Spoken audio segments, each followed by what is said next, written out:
Merci beaucoup de m'avoir invité à ce séminaire parce que j'apprends beaucoup de choses et je perçois pourquoi certains freins que je percevais dans notre démarche, j'avais du mal à les régler toute seule. Effectivement, les médecins ont certainement leur mot à dire quant aux techniques et quant aux stratégies de prévention et d'intervention précoce, mais on ne peut pas le faire tout seul. Ça, c'était sûr, mais je vois mieux certains. Comment j'appuie là-dessus? Ça marche?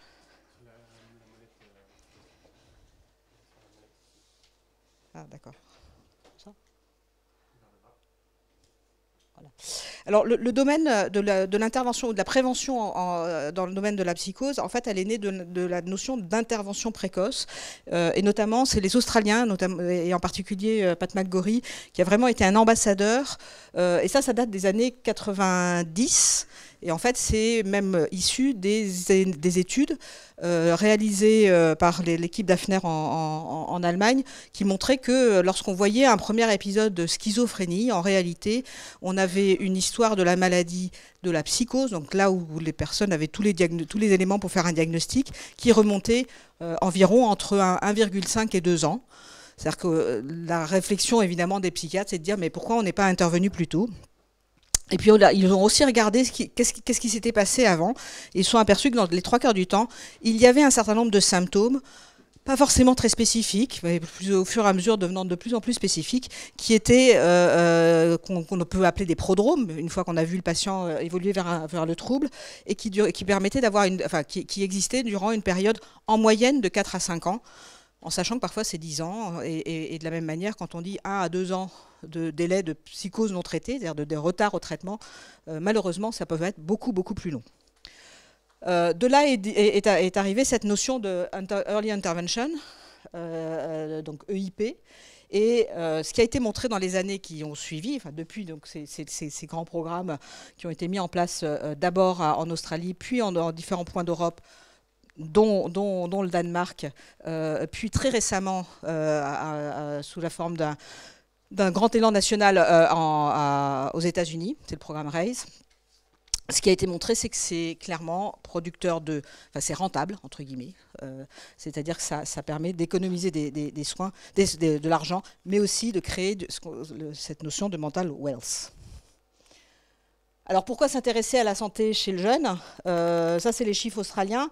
Les 3 quarts des personnes qui ont un trouble mental ou un trouble psychiatrique ont leurs premiers symptômes avant l'âge de 25 ans. La moitié des moins de 25 ans ont eu une période de mal-être et globalement, c'est la première cause de mortalité.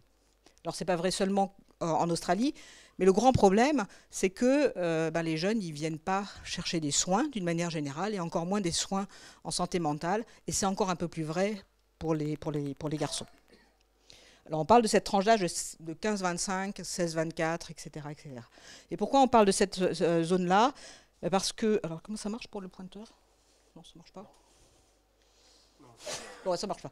Donc vous avez en orange le poids des maladies psychiatriques dans leur ensemble sur l'incidence des maladies invalidantes. Vous voyez qu'on ne peut pas parler de prévention et de santé des jeunes sans parler de santé mentale. Donc tous les programmes de prévention qui ne s'adresseront pas à cette question de prévention, qu'est-ce qu'il faudrait faire pour prévenir la santé mentale, passeront à côté d'une partie de la question. Donc toutes les autres couleurs, c'est le cancer qui est ici, les accidents qui sont en bleu, les maladies chroniques respiratoires en jaune, mais vous voyez que le poids, il est tout à fait considérable. Alors, 2 mots, je vais aller plus. J'ai retiré pas mal de diapos parce que vous avez tous lu le livre qu'on a publié collectivement sur un tas de choses très savantes. Mais ce qu'il faut comprendre, c'est que bien sûr, c'est une maladie. Les maladies psychiatriques sont évidemment des maladies à composantes multiples, maladies complexes avec des facteurs génétiques qui sont bien démontrés, mais aussi un facteur important de l'environnement, soit très précocement, mais aussi plus tardivement. Et finalement, on peut se dire que le fait d'évoluer vers une maladie psychiatrique pour de vrai, elle est en partie lié à l'influence de ces facteurs précipitants. Le premier, qui est très bien démontré, c'est le cannabis. Le deuxième, c'est le stress. Les troisièmes, c'est les maladies inflammatoires, les infections, etc. Donc ce sont des causes, en tout cas ce sont des facteurs qu'on peut adresser par des programmes de prévention ou d'intervention. Et puis une notion très importante aussi, c'est la question de cette phase de la maturation cérébrale. Le cerveau, entre 15 et 25 ans, subit presque autant de modifications qu'au cours du développement, la fin de la grossesse. C'est une ouverture de phase critique extrêmement importante, avec l'émergence d'un certain nombre de compétences cognitives, mais aussi de réactivité à l'environnement, de réactivité à la récompense, etc., etc. Et ce qui est aujourd'hui conclu, c'est que c'est une période d'opportunité, cette phase critique-là, c'est une période d'opportunité. Lorsqu'on laisse passer cette période-là, l'efficacité des thérapeutiques sera moindre, mais à l'inverse, on laisse agir des facteurs néfastes comme le cannabis pendant cette période-là, eh ben, on a des conséquences à plus long terme. Les effets à long terme du cannabis ou de l'alcool, le binge drinking, sont majeurs pendant cette période-là. Alors bien sûr, il y a une phase de récupération s'ils arrêtent, mais il y a vraiment des traces avec des baisses de points de QI. Il y a des études fort bien faites qui ont été là. Donc la période de l'adolescence est réellement une période sur laquelle il faut agir.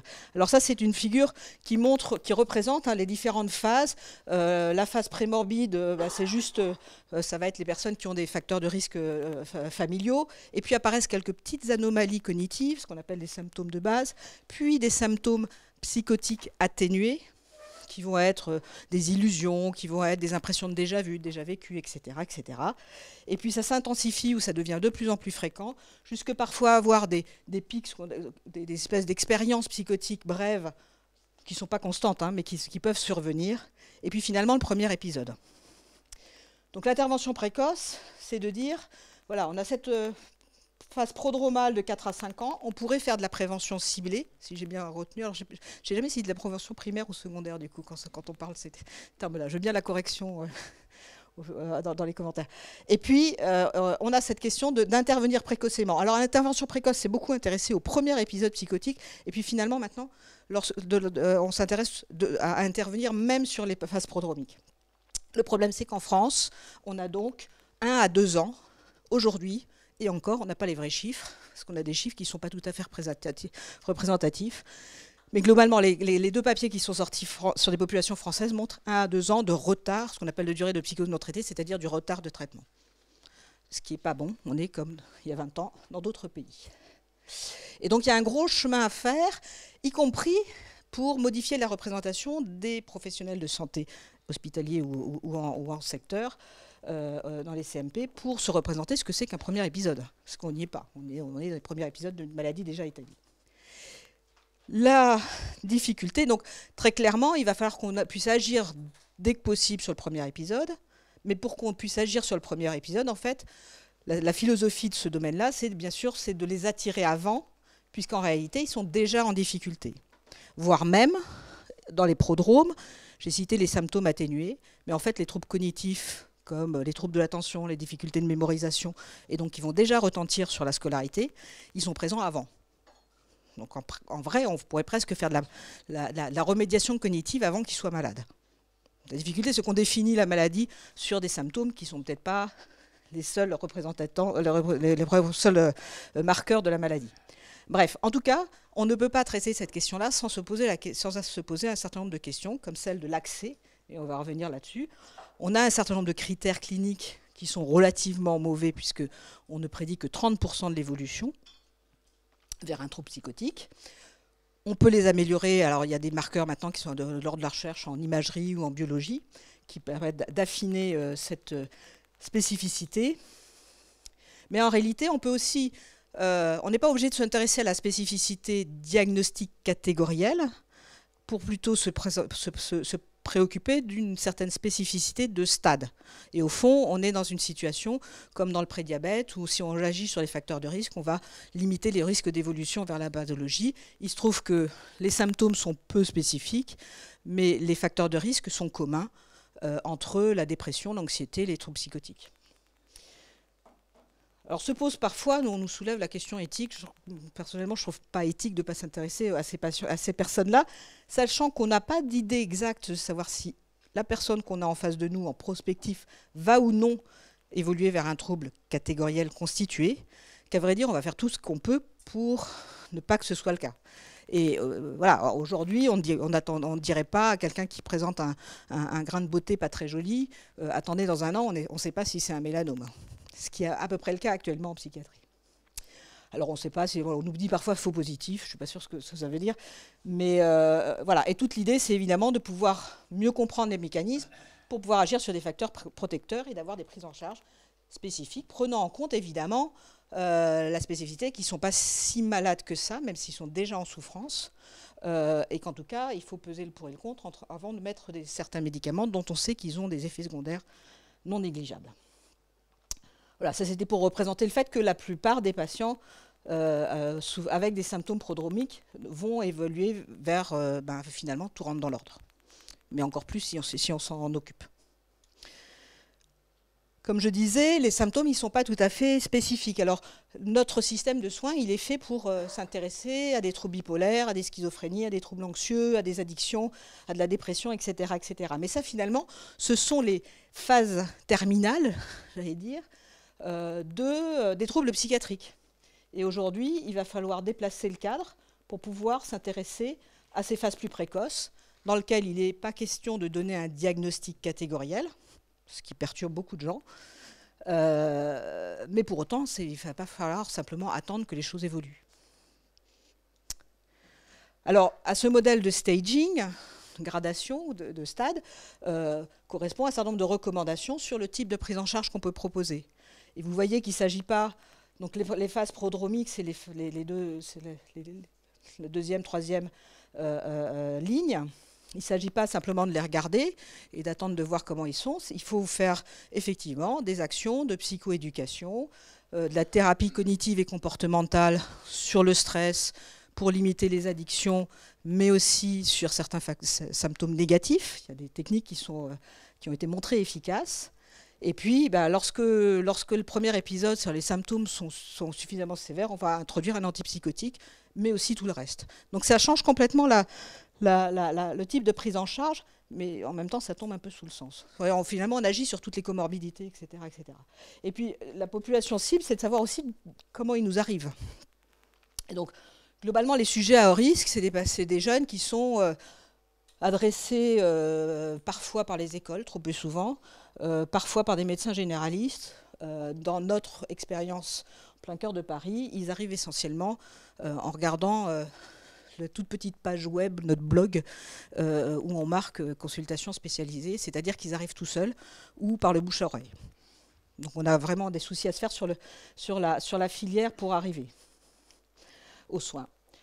Des recommandations internationales, il y en a aujourd'hui pléthore. Il y a les recommandations européennes, australiennes, anglaises et québécoises, beaucoup. Et globalement, peu importe les types de prise en charge, les résumés avant. Ce qui est souligné, c'est qu'il faut une équipe qui soit spécialisée et indépendante, parce que sinon on tiraille les moyens pour faire du soin pour les plus sévères. Il faut que ce soit des programmes spécialisés, parce qu'on ne va pas dire la même chose, fait de la psychoéducation, on ne va pas dire exactement la même chose chez quelqu'un qui a 5 ans d'évolution de la maladie versus ceux qui sont pas tout à fait dans une maladie chronique, en tout cas, ils sont dans une maladie, mais pas dans une maladie chronique. Il faut éviter de mélanger. Aujourd'hui, en France, on a plutôt une lecture oui, mais je fais du jeune schizo. Non, c'est pas ça. C'est pas des jeunes qui ont moins de 25 ans souffrant de schizophrénie. C'est vraiment la notion de phase d'entrée dans la maladie. Et puis, alors, du coup, la question, c'est quel est le territoire, sur quel territoire on peut faire ça. Et clairement, un secteur, vu la taille des secteurs, c'est pas suffisant.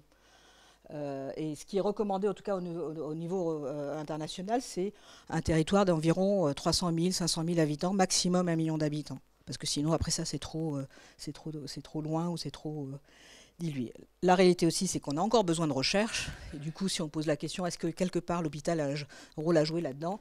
Oui, évidemment, mais pas que.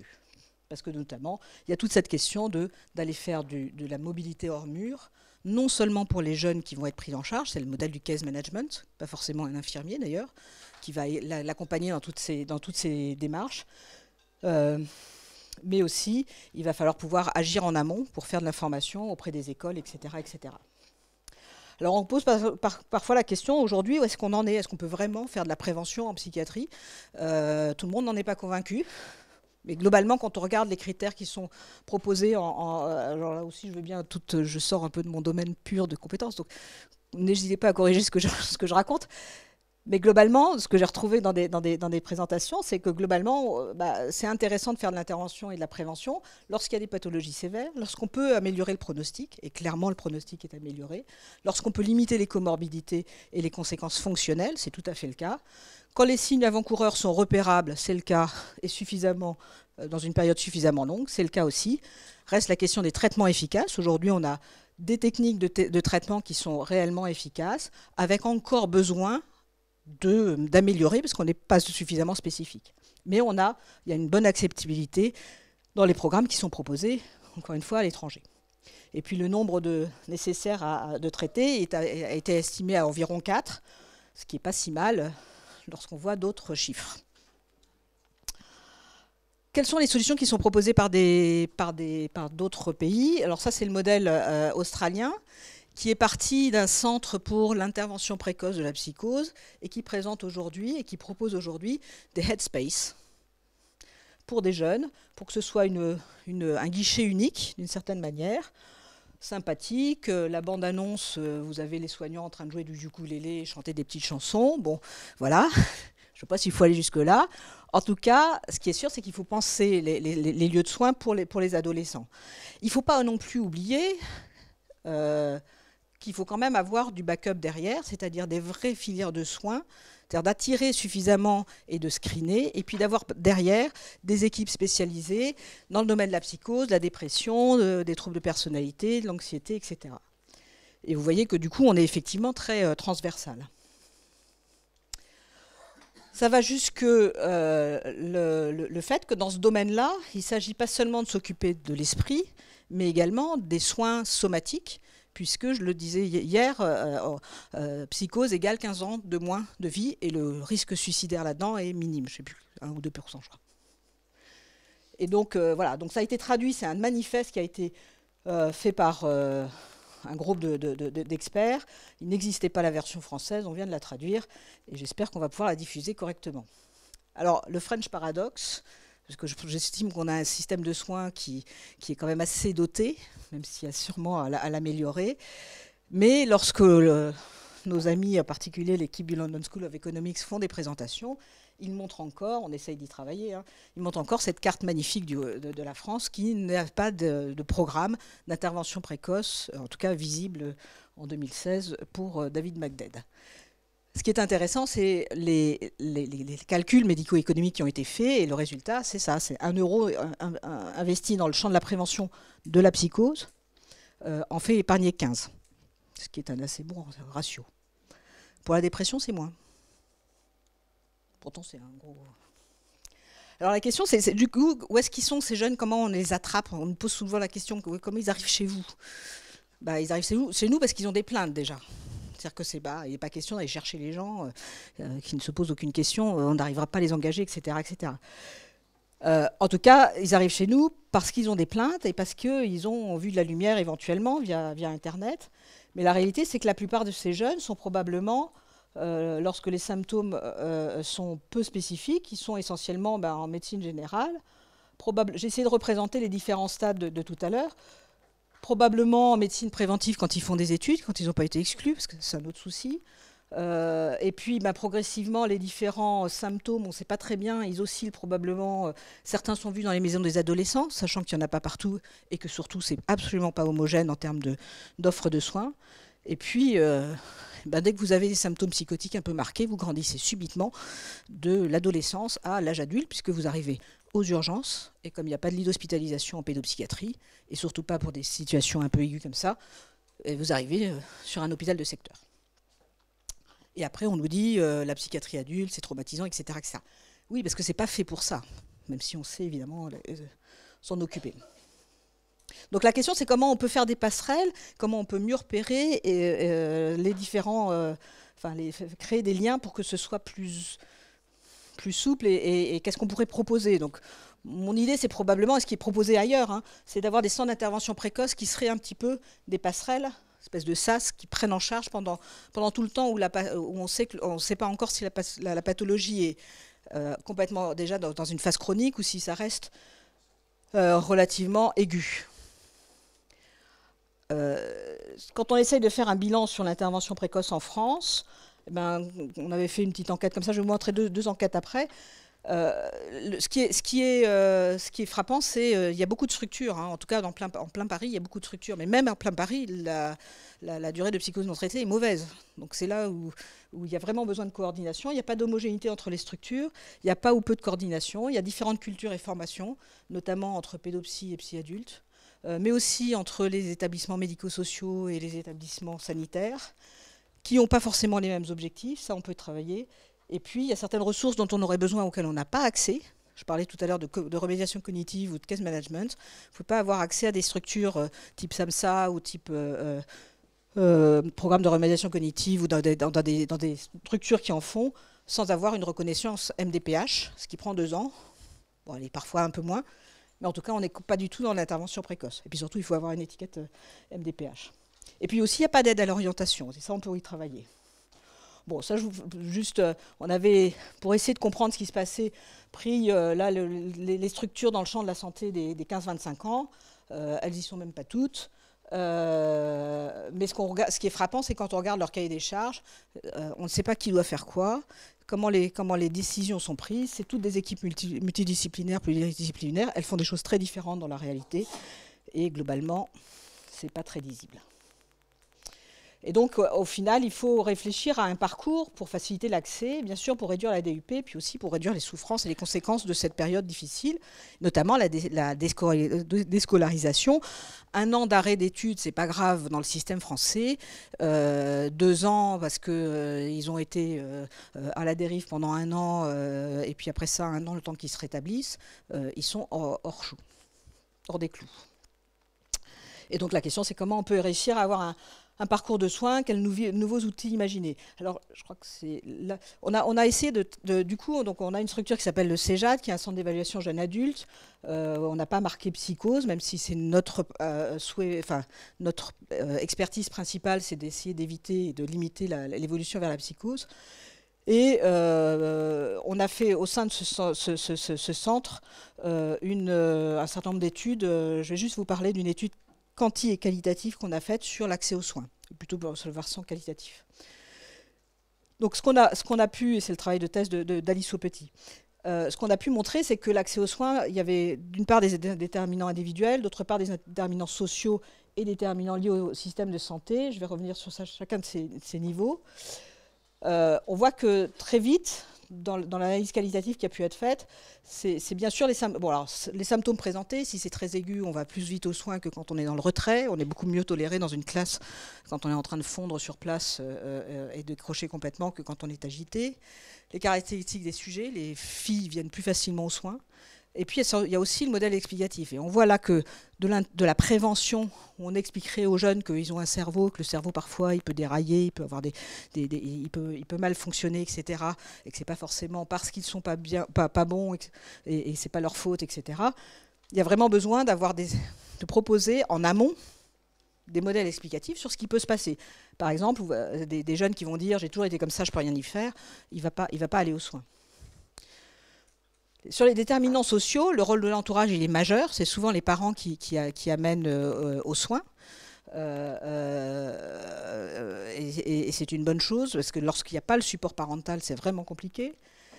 L'élément le plus important, c'est la question de la stigmatisation et de l'autostigmatisation par les jeunes. C'est-à-dire, c'est pas seulement, voilà, pas envie de passer pour un faible, il me voit comme un boulet, etc., etc. Quant au milieu scolaire, c'est clair qu'ils sont repérés. C'est-à-dire qu'ils sont globalement, dans une enquête qu'on avait fait avec un appel téléphonique, etc., on a montré que globalement, tous les patients pour lesquels il y avait eu un recours avaient été soit exclus, soit verdoublés, soit simplement s'étaient déscolarisés tranquillement. Mais la question, c'est comment on crée un lien entre le milieu scolaire et des soins. Et puis la troisième chose, c'est des déterminants liés au système de santé. On a une chance extrême en France, c'est que les soins sont gratuits, si tant est qu'ils ont leur carte vitale, ce qui n'est pas toujours le cas. Encore moins de médecins traitants. Mais ça, c'est un vrai bonus. Mais il y a encore beaucoup à faire sur la collaboration entre les professionnels de santé et la qualité de l'alliance pour leur expliquer que le psychiatre, c'est pas un méchant qui va vous donner plein de médicaments, parce que c'est quand même ce qui est véhiculé par tout le monde, y compris par certains collègues, notamment certains médecins. Alors je voudrais passer rapidement des diapos sur 2 enquêtes qu'on a réalisées, parce qu'on voulait en savoir plus. Avec l'aide de la Fondation d'Unica, on a fait 2 enquêtes Ipsos. La première, c'était en 2016, qui était sur la représentation des troubles chez des jeunes, chez des parents et chez des enseignants. 600 jeunes, 600 parents, 235 enseignants, enfin la méthode Ipsos habituelle avec des quotas, etc. etc. Je ne vais pas passer tous les résultats parce que c'est une enquête très riche. Globalement, les jeunes, ils pensent comme les parents et comme les enseignants, c'est-à-dire qu'il ne faut pas s'asseoir à côté de quelqu'un qui a une maladie mentale parce que ça peut être contagieux, etc. etc. C'est assez dramatique. Ils ne sont pas mieux, ce qui veut dire que là aussi, on a de l'information à faire. Parce que comment aller chercher des soins quand on a cette représentation-là de la maladie ? Alors, on a posé plusieurs types de questions. Et une des questions, c'était avez-vous déjà ressenti une souffrance psychologique, l'anxiété, une phobie, une dépression, une obsession, une impression d'étrangeté, des sensations inhabituelles ou des difficultés similaires au point d'être gêné dans votre vie quotidienne? La réponse est oui, pour 22% des cas. Oui, et ça a beaucoup gêné, pardon. Le bleu clair, c'est oui, mais ça a un peu gêné. Donc, vous voyez qu'ils sont concernés par cette question-là. Ça, c'est donc des Français. Hein. Les parents sous-estiment globalement ce fait-là, et les enseignants encore plus. Et puis, on a posé des questions plus en lien avec le repérage de la psychose, qui était là, pour le coup, on a posé des questions qui sont directement des questions type prodrome. Est-ce que vous avez déjà eu l'impression que la plupart des gens vous veulent du mal, certaines personnes arrivent à contrôler vos pensées, qu'il se passe des choses surnaturelles, que certaines personnes veulent vous transmettre des messages de télépathie? Ce sont des symptômes prodromiques tels qu'on peut les décrire. Et vous voyez que heureusement, la plupart n'en ont pas. N'empêche qu'en bleu clair, c'est ceux qui en ont de temps en temps. Et en rouge, ils en ont eu souvent durant le dernier mois. D'accord ? Globalement, j'aurais envie de dire que tous ceux qui sont en rouge, là, on aurait envie de voir qu'est-ce qui se passe, est-ce que c'est très ponctuel ou non. Et globalement, 58 ont eu ressenti au moins un ou plusieurs symptômes psychotiques-like dans les 30 derniers jours. Et 10% ont ressenti souvent un de ces symptômes. C'est similaire à des enquêtes qui ont été réalisées dans d'autres pays, notamment par des voies téléphoniques. Donc, deux leçons. Les Français ne sont pas différents des autres, on s'en doutait. Mais ils arrivent aussi à répondre à des questionnaires. Il a fallu que je me batte avec les gens d'Ipsos pour qu'ils m'autorisent à mettre les questions. Ils disaient non, ils ne vont pas répondre, ça va les inquiéter, etc. etc. Ben non, ils sont contents de répondre à des questions qui les concernent. Voilà, on s'est posé la question vers qui vous voulez vous tourner. Donc à un membre de votre famille, ça rassurera les parents, majoritairement aux amis, 39%, et aux médecins traitants, alors c'était 3 maximum, 3 réponses possibles. Donc ça force un peu les traits, et globalement, le seul professionnel de santé, c'est le médecin traitant, ce qui est intéressant. Et alors on a voulu forcer le cas, parce qu'on pense tous que l'école a beaucoup à faire dans la prévention, etc. Et ben, la réponse est que non. Non, ils ne veulent pas se tourner vers les professionnels de l'école parce qu'ils les considèrent, je n'ai pas mis toutes les diapos, parce qu'ils les considèrent pas forcément formés. La réponse des enseignants, c'est qu'eux non plus, ils ne se pensent pas formés. Donc il y a un vrai soigné aussi. Pour certains. En tout cas, voilà, c'est pas si simple et on ne peut pas imaginer que ça va se passer simplement. Il y a un vrai travail à faire et aussi pour donner le cadre nécessaire. Certains, dans des éléments de réponse comme ça, plus qualitatifs, disaient mais moi j'ai été déçu, j'ai été voir quelqu'un et j'ai été déçu de la réponse parce qu'en gros on leur a dit oh, bah, ça va, tes notes sont bonnes, circuler, il n'y a rien à voir. Ça rejoint la question du harcèlement d'ailleurs.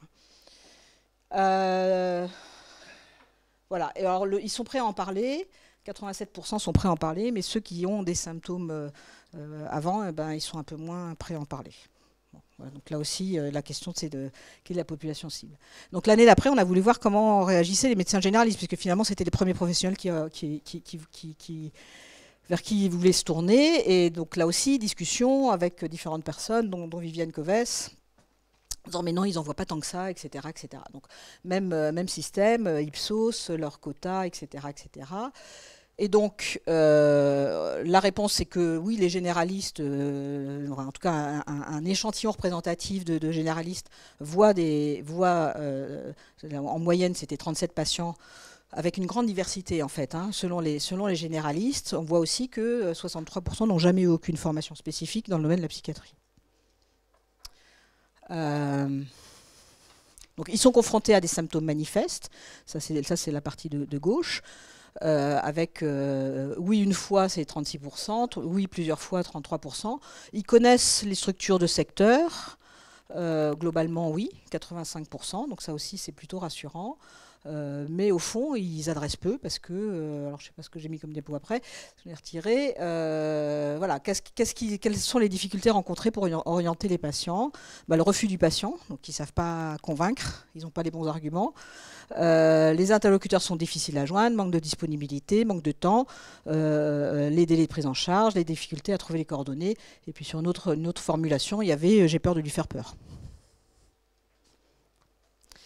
Alors on leur a aussi demandé pourquoi vous voyez ces jeunes entre 15 et 25 ans, quels sont les symptômes principaux. Donc on a proposé un certain nombre de symptômes qui correspondent à certains symptômes possiblement prodromiques. Enfin, vous voyez que c'est très non spécifique, mais voilà, fatigue, perte d'énergie, troubles anxieux, perte de motivation, troubles du sommeil, etc., etc. Et puis on leur a demandé, donc ils rencontrent ça, et vous voyez que c'est bien sûr, certains sont plus fréquents que d'autres. Et on leur a demandé, quand vous voyez ces symptômes-là, est-ce que vous pensez à la dépression, à l'addiction, à la schizophrénie? Je crois que je n'ai pas mis les diapos parce que ça faisait beaucoup de diapos. Mais pour la dépression, quand il y a 3 de ces symptômes, ils pensent à 87 ou 90% quasiment à la dépression. Addiction, pareil. Schizophrénie, 20 points de moins. C'est-à-dire qu'ils ne pensent pas, ils n'ont pas l'information que un jeune qui va pas bien, qui commence à décrocher, il y a décrochage scolaire par exemple, qui devrait alerter. Donc ils n'ont pas cette formation de penser à la psychose aussi, c'est-à-dire qu'il y a une stigmatisation parmi la psychiatrie qui est déjà stigmatisée. Alors on a posé la question, parce que vu que l'année dernière ils avaient bien répondu aux autoquestionnaires, est-ce que vous seriez prêts à ce qu'on implante des autoquestionnaires chez vous? Globalement oui. Et puis ceux qui disent non, disent crainte de faire peur, manque de temps, etc. Mais globalement la réponse est oui, 87%. Donc c'est probablement une modalité pour aider à l'orientation et aussi aider à avoir les mots pour discuter avec le jeune.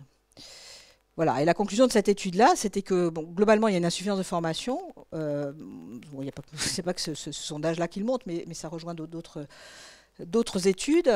Ils voient des jeunes avec des symptômes qui peuvent être déjà des symptômes de psychose, mais aussi des symptômes prodromiques. Ils évoquent plus souvent la dépression que la psychose. Ils ne savent pas toujours comment adresser. Mais globalement, ils connaissent le système de soins psychiatriques. Et puis, majoritairement, ils sont favorables à l'usage d'auto-questionnaires, mais aussi à des formations. Je n'ai pas mis la diapositive. Voilà. Et donc, j'arrive à la conclusion. Hôpital et prévention. Globalement, évidemment, la prévention passe d'abord par de l'ambulatoire. L'ambulatoire prime dans les phases précoces, notamment avec ces modèles de case management, dans le milieu, avec 80% de leur temps qui doivent être consacrés dans le milieu.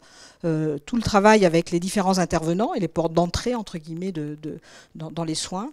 J'ai mis qu'à l'hôpital pour ne pas oublier de se rappeler que la psychiatrie n'est pas toujours universitaire et que globalement, elle est essentiellement non universitaire et que déjà de travailler entre le secteur qui a du coup la disponibilité, l'accessibilité qu'on pourrait rêver pour des soins, y compris chez les jeunes, mais qui ne sont pas formés à ce type de prise en charge pour l'extrême majorité, même si on est en train de commencer à démarrer.